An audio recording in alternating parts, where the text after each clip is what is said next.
Good morning, everybody, and welcome to Sleep.Fish.Blank.Repeat. I'm Richard, and today we're going to go fishing on the River Lune, on the estuary. It's a bit of a cold one today, as you can probably tell outside. There's still a bit of snow on the ground. It's around about freezing point at the moment. Basically, I'm just after a short session, see if I can pick up some flounder. I had to stay local because of other arrangements, and we're going to give it a shot, see what we can get. I'll come back to you when I'm down on the river. Okay, folks, I'm back again. You see, I'm down on the riverbank. Apart from a couple of dog walkers right down in the distance there, down there somewhere, I've got the bank to myself. It's a lovely still day now. The wind, what wind there is coming off the back of these houses here, so I'm pretty sheltered here. We are about 3 hours after high tide, so the water is pretty much bottomed out as low as it's going to go. It'll stay like this now until about 2 hours before high tide late tonight. So, without further ado, I'm going to get set up and let's see if we can catch a fish or three.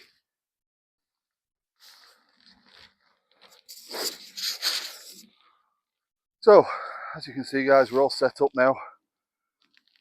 Both lines are out. The Fury's slightly downstream. It's 4 ounce weight on. If it doesn't hold bottom, I'd rather it drifted off on its own than drift into my other rod. 6 and bait, slightly further upstream.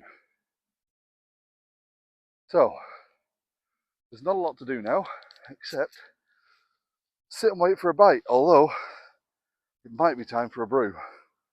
I did make the move slightly further down the bank to give myself a bit more water in the edge to pull any fish up into. That might be being a little bit optimistic, but we shall see. I shall bring you back if we get any action.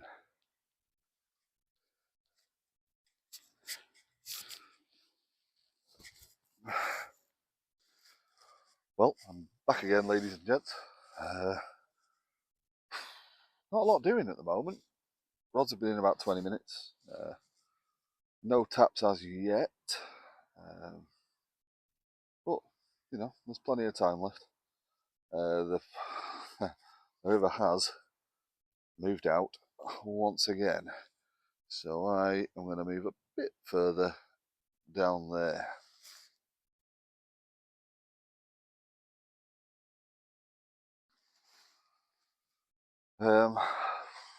Yeah, so we're going to move a little bit down there again.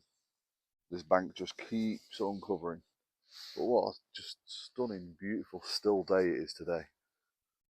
There's not a breath of wind, or at least there isn't here. We're overcast, sure, but I'm out here doing this. There's birds everywhere. In fact, one just flew into my line on my 6 and bait and nearly took it off the rod rest. For a bit of geography lesson, up that direction is Lancaster. This is St George's Quay, the end of. Got the River Lune running past here. She runs from up in the Lake District in the Cumbrian Mountains, way over in that distance somewhere. And she runs down past Lancaster, well, through the middle of it, and out to her estuary, out by Glasson Dock, Heysham Power Station. And you can see Heysham Power Station down in the distance there. This is the Golden Ball pub here in the foreground, just, where are we? Ooh, that white dot there. The road outside that will flood on anything over about an 8 metre tide, I think. It might be slightly higher than that, I'm not sure, but yeah, it's a bit prone to getting flooded out there. But in the meantime, while I make a move, I'll turn you off and hopefully come back with some better news and maybe even a bite. Okay, so we're back again. I have made a move. I now have water in front of me, which is a good start. I've just freshened up the baits on the 6 and bait. Put some fresh. Oh, hello. Oh, another bird deciding to fly into my line. Scared the hell out of me. And this time, nearly took the Fury into the water. Not having much luck with the birds today. Okay, well, look, at the moment, not a lot going on. To be perfectly truthful, I didn't expect to catch an awful lot today. Sneak out a flounder or two if possible, but you know, it's winter, fishing's hard, and I need to stay relatively close to home today, so it doesn't leave me an awful lot of choices of places to fish. I apologise for the sunglasses, they're not actually sunglasses, they're just reactions lenses in my normal driving glasses. So I may have to bring my normal ones out sometimes if I'm filming. Not an awful lot else to say really.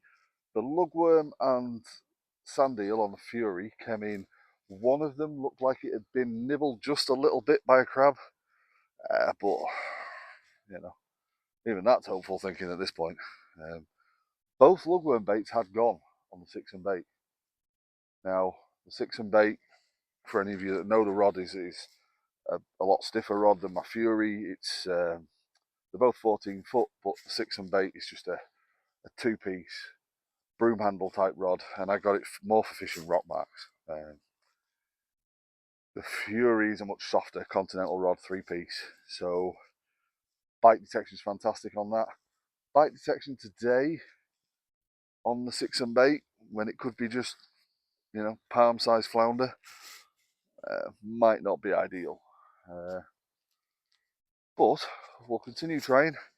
I'm going to set you guys back on the tripod, and hopefully the next time you see me, I'll be turning it on because I've got a rod tip going like that, and it's not an oyster catcher or a seagull. See you in a bit. Welcome back again, folks. It's been another 10 minutes or so, and I'm going to go for a change of tactics. So what I'm going to do now is, on the Fury, I'm going to downsize.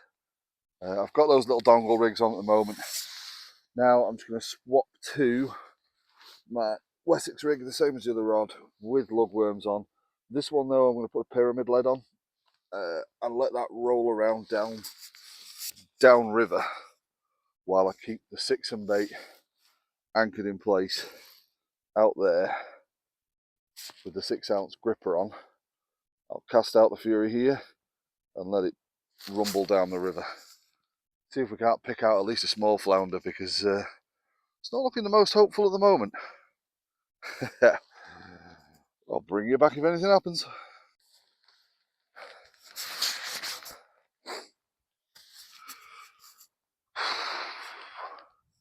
Okay, folks. Well, once again, I bring you back to some very, very still rod tips. Got these tiny little movements on the Fury tip, but that's just because I've put a pyramid lead on there, and it's just ever so slowly rolling around in the current. I've freshened the baits up a couple of times. I'm just using frozen blacks at the moment.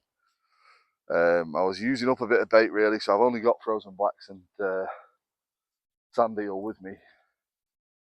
I don't know how much longer I'm going to give this, but I realised I've made a rather large faux pas. What are we on? 20 past 2.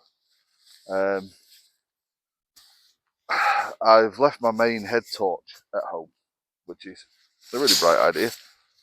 So we're going to be fairly limited, and we've probably got another hour before we'll have to start packing up and thinking about going home, because I've only got my little head torch, which is fine, but I don't have my tip lights with me either. So I've got a big fishing trip planned tomorrow. We're off to Barrow in Furness, to Rower Island.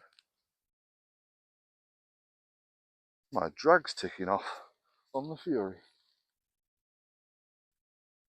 Tighten that up a little bit. Keep an eye on those tips. I probably just stood right in the way of the tips there. Anyway, I'll bring you back before we finish. Let you know if we get any success, but at the moment, nothing.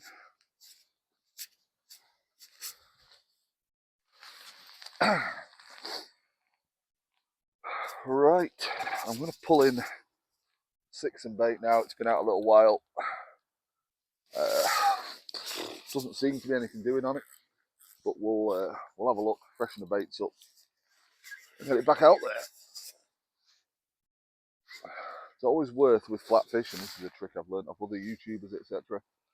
When you first pull it, just pull it a metre, maybe not even, pull it a foot and a half. Flounder are predatory, and they will on occasion hit a bait that they've been sat watching, and when you start to move it, they react to that and hit the bait. So it's always worth pulling it, leaving it for a minute, pull a little bit more, leave for a minute. Some people will even reel them in the whole way very slowly.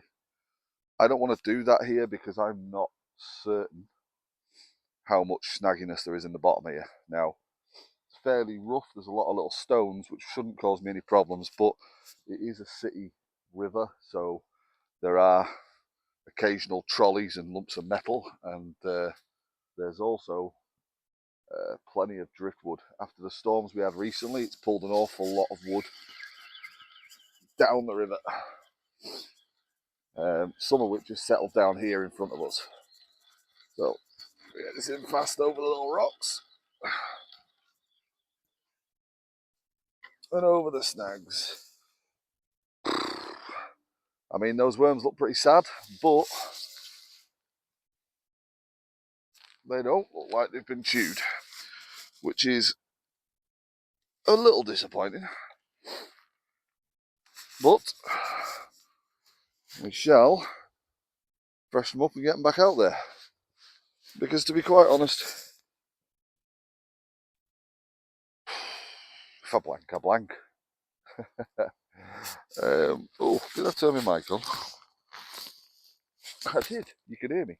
Fantastic. If I blank, I blank. I wasn't expecting a lot from today. It was more about just getting out, airing the kit out, trying a couple of new rigs. Sorry, pop that down there. Trying a couple of new rigs, experimenting with baits and different hook types, etc. Like, I haven't learned an awful lot because I haven't caught anything. But I'm out here. It's a beautiful day. There's not a breath of wind. Now it's cold, but because there's no wind, dead easy to stay warm. No Vastec 175 is more than enough. In fact, I would probably have been okay in a hoodie for most of today. Still no movement on that Fury. Okay, I'm going to get these baits freshened up, get the 6 and bait cast back out, and I've got about 45 minutes left before I'm going to have to knock it on the head, because otherwise I'm going to have to scramble through the woods without a head torch. See you in a bit.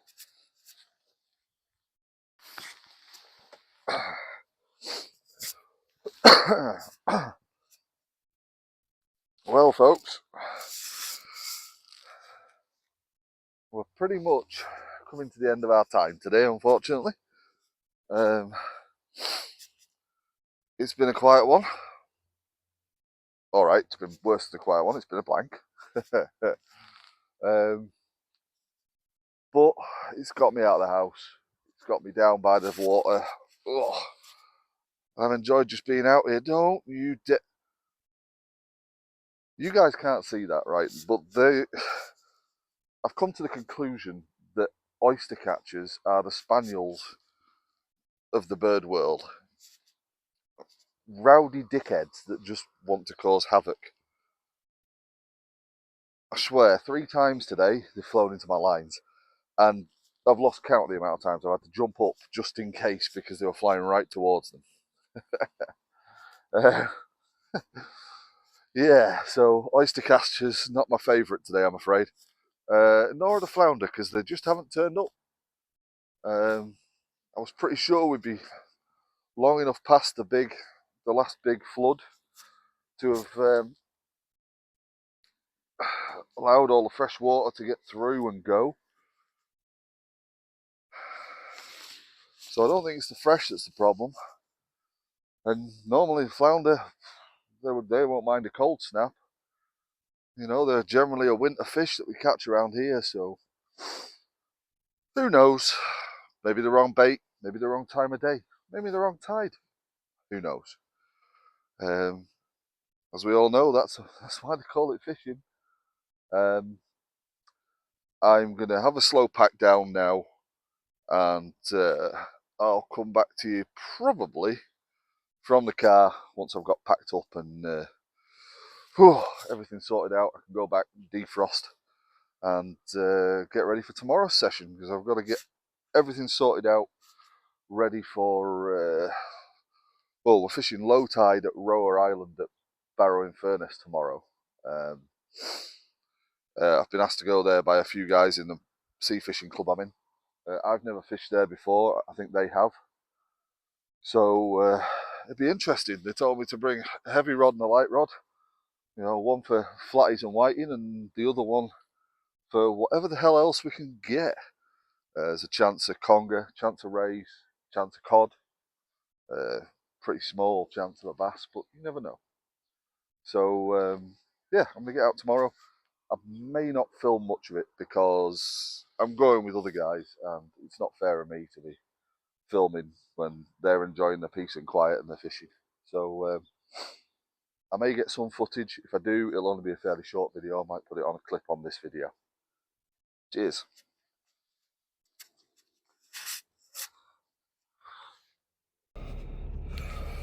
Well, ladies and gents, that's me back in the car. Nothing happened on last knockings, got all packed up and back up here. I'm going to head home now, get some food. Daughter's cooking tea, lovely job. And then sort out my gear, get it ready for tomorrow. This is a brand new channel. This is going to be one of my first videos that goes on the channel. So if you like what you see, albeit a rather distinct lack of fish, please give me a like and a subscribe. Doesn't cost anything, and it helps me out with the algorithm. So yeah, onwards and upwards. I'll see you next time. Bye bye.